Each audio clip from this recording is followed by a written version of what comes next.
हमने पिछली वीडियो में अपने क्वेश्चंस को यहाँ तक छोड़ा था, chemistry grade 10th chapter number 5 reaction kinetics. तो अब हम लोग आगे शुरू करेंगे। Question number 6, why is activation energy important in determining the rate of reaction. तो एक्टिवेशन एनर्जी बहुत इंपॉर्टेंट है रेट ऑफ रिएक्शन डिटरमाइन करने में। जितनी एक्टिवेशन एनर्जी ज़्यादा होगी उतना ही रेट ऑफ रिएक्शन कम होगा, क्योंकि एक्टिवेशन एनर्जी वो एनर्जी है जो पार्टिकल्स के पास होगी तब ही एक सक्सेसफुल कोलिजन होगी, और जितनी ज़्यादा आपके पास सक्सेसफुल कोलिजन होंगी उतनी ही ज़्यादा आपके पास उतना ही ज़्यादा आपके पास रेट ऑफ रिएक्शन होगा, उतनी ज़्यादा स्पीड से आपके पास रेट ऑफ रिएक्शन हो पाएगा।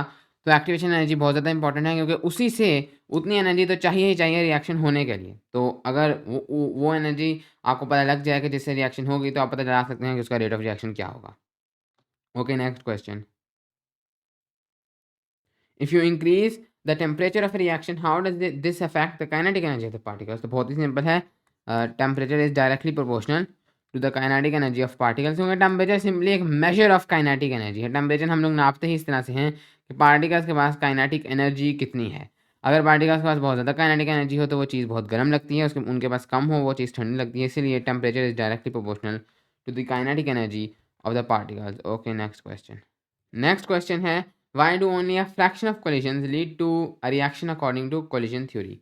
तो क्यों सिर्फ कुछ ही कोलिजन्स, फ्रैक्शन ऑफ कोलिजन का मतलब है कि जितनी कोलिजन्स हो रही हैं उनमें से सिर्फ कुछ, यानी उसका एक हिस्सा सिर्फ आपके पास एक रिएक्शन करता है, बाकी तमाम रिएक्शन नहीं करते। अगर दो रिएक्टेंट्स थे वो टकराए तो वो उसी तरह वापस चले जाते हैं, एक दूसरे से टकरा कर वापस चले जाते हैं। कुछ होंगे जो टकराए एंड देन उन्होंने फिर प्रोडक्ट फॉर्म कर दिया। तो ऐसा क्यों नहीं है कि तमाम के तमाम प्रोडक्ट फॉर्म कर दें, कुछ सिर्फ उनमें से कुछ हिस्सा क्यों प्रोडक्ट फॉर्म करके रिएक्शन परफॉर्म करता है। तो इसका रीज़न है क्योंकि कोलिजन थ्योरी आपके पास दो उसके ऊपर लिमिट्स लगाती है। एक ये कि आपके पास एटलीस्ट जो आपकी काइनेटिक एनर्जी है वो एक्टिवेशन एनर्जी से ज़्यादा या उसके इक्वल होनी चाहिए, जैसे हमने देखा था, प्लस उसकी करेक्ट डायरेक्शन या करेक्ट ओरिएंटेशन होनी चाहिए। सिर्फ तब ही वो एक सक्सेसफुल कोलिजन होगी, सिर्फ तब ही आपके पास रिएक्शन होगी। तो जब ये दो कंडीशंस हैं तो ऑफ कोर्स तमाम जो कोलिजन्स हैं वो इन कंडीशंस को सैटिस्फाई नहीं करेंगे, तो कुछ कोलिजन्स वैसे ही हो जाएंगी, अनसक्सेसफुल कोलिजन होंगे। इसलिए सिर्फ कुछ हिस्सा उन कोलिजन्स का एक्चुअली में रिएक्शन करेगा। Okay, next question. Evaluate how increasing activation energy affects the rate of reaction. तो बहुत ही सिंपल है, एक्टिवेशन एनर्जी को इंक्रीज करने से रेट ऑफ रिएक्शन डिक्रीज होगा। तो रेट डिक्रीजेज, तो ये हम ऑलरेडी बहुत बार पढ़ चुके हैं कि एक्टिवेशन एनर्जी ज़्यादा कर देंगे तो सक्सेसफुल कोलिजन होना मुश्किल है, रेट आपके पास कम होगा। Okay, next question. Suggest a way to identify if a catalyst has been effective in a reaction. तो कोई ऐसा तरीका बताएं जिससे हम ये जान सकें कि क्या ये एक कैटलिस्ट से कोई फ़र्क पड़ा है किसी रिएक्शन पर। तो बहुत ही सिंपल तरीका है, कोई भी रिएक्शन है उसको 2 टाइम्स परफॉर्म करें, एक टाइम कैटलिस्ट के साथ परफॉर्म करें, वो कैटलिस्ट जो उस रिएक्शन के लिए हो, उस खास रिएक्शन के लिए, एंड एक टाइम उस रिएक्शन के उस रिएक्शन के अंदर कैटलिस्ट डालकर परफॉर्म करें। तो एक टाइम विद कैटलिस्ट एंड एक टाइम विदाउट कैटलिस्ट। तो अगर तो उन दोनों के रेट में या वो रिएक्शन कितनी जल्दी कंप्लीट होता है उसमें कोई फ़र्क है, अगर कैटलिस्ट वाला रिएक्शन जल्दी हो जाता है इसका मतलब कैटलिस्ट इफेक्टिव रहा है, अगर वो जल्दी नहीं होता इसका मतलब कैटलिस्ट इफेक्टिव नहीं था। यानी ऐसे हो सकता है कि कैटलिस्ट में कोई मसला है या कैटलिस्ट कोई आपने गलत इस्तेमाल कर लिया है तो वो इफेक्टिव नहीं है। तो इस तरह से आप टेस्ट कर सकते हैं। Okay, next question. Assess the impact of catalyst on industrial chemical processes. तो कैटलिस्ट का इम्पैक्ट बताएं जो केमिकल प्रोसेसेस होते हैं इंडस्ट्रीज़ में। तो बहुत ही सिंपल है कि इंडस्ट्रीज़ में जितने भी आपके पास केमिकल प्रोसेस के थ्रू प्रोडक्ट्स बनाए जाते हैं उन सब में कैटलिस्ट इस्तेमाल होते हैं, क्योंकि कैटलिस्ट स्पीड अप करते हैं चीज़ों को, हम इतना स्लो काम नहीं कर सकते। तो इससे आपकी जो प्रोडक्टिविटी है वो काफ़ी ज़्यादा बढ़ जाती है। Okay, next question. Next question है, evaluate the impact of adding an enzyme to a biochemical reaction. तो एंजाइम से क्या मुराद है? Enzyme are simply biological catalyst. तो बायोलॉजिकल कैटलिस्ट यानी कि जो इंसानों के अंदर रिएक्शंस होती हैं उनके अंदर भी डिफरेंट कैटलिस्ट यूज़ होते हैं। कैटलिस्ट जो इंसानों के अंदर होते हैं जिनको हम एंजाइम कहते हैं वो मोस्ट कॉमनली प्रोटीन्स होते हैं। तो कुछ प्रोटीन्स होंगे जो आपकी एक रिएक्शन को स्पीड अप कर देंगे। तो इसका इम्पैक्ट क्या है? इसका इम्पैक्ट सिर्फ ये है कि आपके अंदर जो बायोकेमिकल रिएक्शन है जितनी वो बहुत ज़्यादा स्पीड अप हो जाती हैं। जो एक कैटलिस्ट का इम्पैक्ट है वही एक एंजाइम का भी इफेक्ट है, इम्पैक्ट है। अगर वो कैटलिस्ट मौजूद ना हो तो आपके अंदर जो रिएक्शंस होनी है उनको बहुत ज़्यादा टाइम लगेगा। फॉर एग्जाम्पल अगर आपके पास रेस्पायरेशन है, जो सेल्यूलर रेस्पायरेशन है, इसके अंदर डिफरेंट आपके पास कैटलिस्ट यूज़ होते हैं इसको कैरी आउट करने के लिए। Okay, so enzymes are simply biological catalyst. इनका इम्पैक्ट ये है कि आपके अंदर जो बायोलॉजिकल रिएक्शंस हैं उनको ये स्पीड अप करते हैं और ये मोस्ट कॉमनली प्रोटीन्स होते हैं।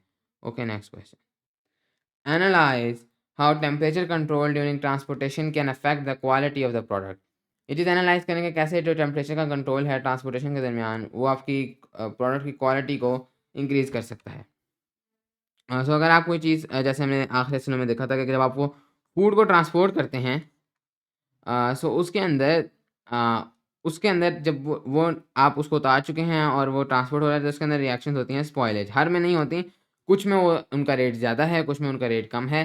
तो ये तो ऑफ़ कोर्स आप केमिकल काइनेटिक्स के थ्रू पता चला सकते हैं। लेकिन उसके बाद जिनके अंदर स्पॉइलेज का रेट बहुत ज़्यादा है, यानी कि जो रिएक्शन है, इसका रेट बहुत ज़्यादा है। फॉर एग्ज़ाम्पल जो फ्रूट्स हैं उनके अंदर बहुत ज़्यादा है, लेकिन लेकिन जैसे और क्रॉप्स हैं, राइस वगैरह, इनके अंदर बहुत कम है।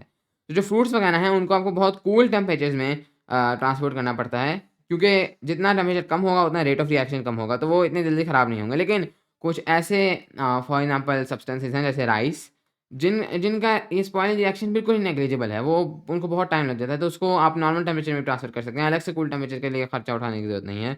उसका रेट ऑफ रिएक्शन पहले ही इतना कम है। सो केमिकल काइनेटिक्स काफ़ी इंपॉर्टेंट है चीज़ों को ट्रांसफ़र करने में, और जो टेम्परेचर कंट्रोल है, उससे आप उसको बचा सकते हैं ख़राब होने से। Okay, next question. Analyze a scenario where a catalyst is not effective in increasing the rate of reaction. So अब है हमारे पास थिंक टैंक क्वेश्चंस। सो इसके अंदर आपने खुद से थिंक करके कोई ऐसा सिनेरियो बनाना है। तो कौन से सिनेरियोज़ हो सकते हैं जिसमें कैटलिस्ट इफेक्टिव नहीं है? आपके पास कई सारे सिनेरियोज़ हो सकते हैं। फॉर एग्ज़ाम्पल एक सिनेरियो ऐसा है जिसके अंदर आपने रॉन्ग कैटलिस्ट चूज़ कर लिया है। क्योंकि हर catalyst is specific for a chemical reaction. ऐसा नहीं है कि कोई भी कैटलिस्ट किसी भी केमिकल रिएक्शन के लिए काम कर जाएगा। आपके पास हो सकता है कि रॉन्ग कंडीशंस हैं। रॉन्ग कंडीशन से मुराद मेनली है आपके पास रॉन्ग टेम्परेचर और पीएच। यानी कि अक्सर कैटलिस्ट किसी ख़ास टेम्परेचर पर काम ही नहीं करते, और अक्सर कैटलिस्ट किसी ख़ास पीएच पर काम ही नहीं करते। फॉर एग्ज़ाम्पल जो आपके स्टमक के अंदर एंजाइम्स हैं, बायोलॉजिकल कैटलिस्ट, वो सिर्फ़ एसिडिक एनवायरनमेंट में काम करते हैं, और जो इंटेस्टाइन्स के अंदर हैं, वो सिर्फ़ बेसिक एनवायरनमेंट में काम करते हैं। सो पीएच और टेम्परेचर का ठीक होना भी ज़रूरी है। अगर वही ख़राब है तो एंजाइम काम ही नहीं करेगा। सो ये आपके पास एक कंडीशन हो सकती है। तो आपके पास कई सारे सिनेरियोज़ हो सकते हैं। मैंने 2 लिखे गए, तो आपने कैटलिस्ट ही रॉन्ग चूज़ किया है। अगर कैटलिस्ट ठीक चूज़ किया है, तो हो सकता है आपके पास रॉन्ग कंडीशंस हैं, जिसकी वजह से आपके पास कैटलिस्ट इफेक्टिव नहीं है। हो सकता है एक और रीज़न भी है, एक तीसरा रीज़न हो सकता है कि आपके पास ऑलरेडी उसका very high rate of reaction है, नॉर्मल। तो नॉर्मली ही आपका रेट ऑफ रिएक्शन इतना ज़्यादा है कि जब आप कैटलिस्ट डालते हैं, तो आपको वो नोटिस ही नहीं होता उसका इफेक्ट, क्योंकि उसका वैसे ही रेट ऑफ रिएक्शन इतना ज़्यादा है किसी किसी खास रिएक्शन का। सो एनीवेज़, ये आपने खुद से सोच के कोई से भी सिनेरियो, कोई एक सिनेरियो जो आपको खुद सोच के समझ आती है, आपने यहाँ पर लिखना है। Okay, next question. Evaluate the role of chemical kinetics in optimizing food production processes in the food industry. तो केमिकल काइनेटिक्स का रोल बताएँ फूड प्रोडक्शन को बेहतर बनाने के लिए फूड इंडस्ट्री में। तो आप जब फूड इंडस्ट्री से मुराद वो है जो खाना प्रोड्यूस करती है इंडस्ट्री, उसके अंदर आपने कम, यानी कि कम टाइम में ज़्यादा चीज़ें प्रोड्यूस करनी है, यानी फूड प्रोडक्शन को ऑप्टिमाइज़ करना है, कम खाना ज़ाया हो, ज़्यादा खाना पक सके।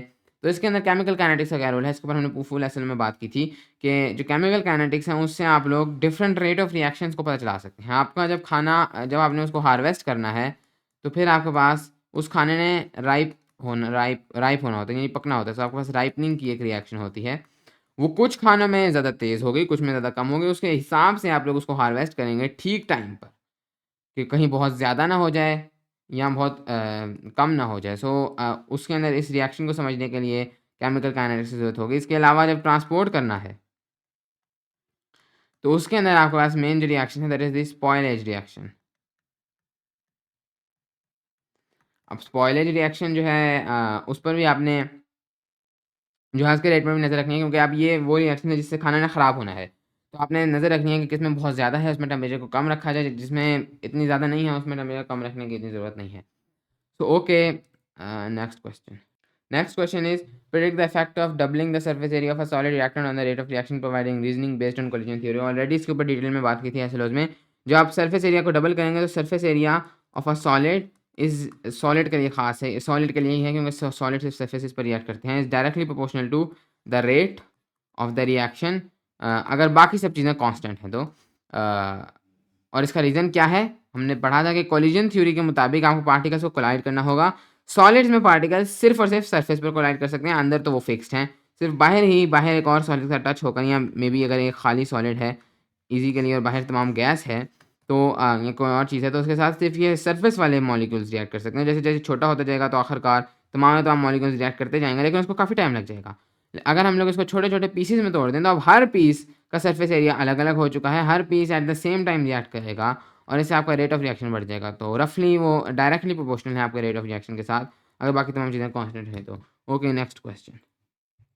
Explain why the formation of gas is often associated with an increase in the rate of reaction. तो ये हमने जैसा इसमें पढ़ा था कि फिजिकल पैरामीटर जिससे हम ये पता चला सकते हैं कि फिजिकल पैरामीटर्स कौन से हैं जिन पर इफेक्ट होगा रेट ऑफ रिएक्शन से। तो उसमें हमने एक पढ़ा था फॉर्मेशन ऑफ गैस, कि आपके पास गैस जो है वो अगर एक ऐसी खास रिएक्शन है जिसमें गैस फॉर्म होती है, फॉर एग्जांपल आपके पास है जिंक प्लस HCl की रिएक्शन, जिंक और एसिड की रिएक्शन ये प्रोड्यूस करती है हाइड्रोजन गैस और इसके साथ साथ सॉल्ट जिंक क्लोराइड। तो अगर आपके पास कोई ऐसी खास रिएक्शन है, या एक सोडियम की रिएक्शन है, सोडियम और HCl की रिएक्शन है जो कि प्रोड्यूस करती है अगेन हाइड्रोजन गैस और फिर सोडियम क्लोराइड। तो अगर आपके पास ऐसी कोई ख़ास रिएक्शन है तो उनके अंदर आपके पास एक गैस प्रोड्यूस हो रही है, तो जितनी आपके पास रेट ऑफ रिएक्शन ज़्यादा होगा उतनी ही ज़्यादा गैस फॉर्म होगी विद टाइम। तो आप गैस अगर बहुत तेज़ी से फॉर्म हो रही है, इससे आप पता चला सकते हैं कि आपका जो ये रिएक्शन हो रही है ये बहुत स्पीड से हो रही है। तो यही है कि why the formation of gases increase in the rate of reaction, क्योंकि जब ऐसी रिएक्शन जिनमें गैस फॉर्म हो रही है, ऐसी रिएक्शन जिनमें गैस फॉर्म नहीं हो रही उसमें तो नहीं पता चला सकता, लेकिन जिनमें गैस फॉर्म हो रही है, अगर अगर गैस की फॉर्मेशन ज़्यादा बढ़ रही है या फॉर्मेशन ऑफ गैस ज़्यादा है तो इसका मतलब है कि रेट ऑफ रिएक्शन ज़्यादा हो गया है। पहले गैस बन नहीं रही थी, अब बनना शुरू हो गई है, इसका मतलब रेट ऑफ रिएक्शन ज़्यादा हो गया है। ओके, इसके साथ ही हमारी एक्सरसाइज और हमारा ये चैप्टर कंप्लीट हो गया। Thank you.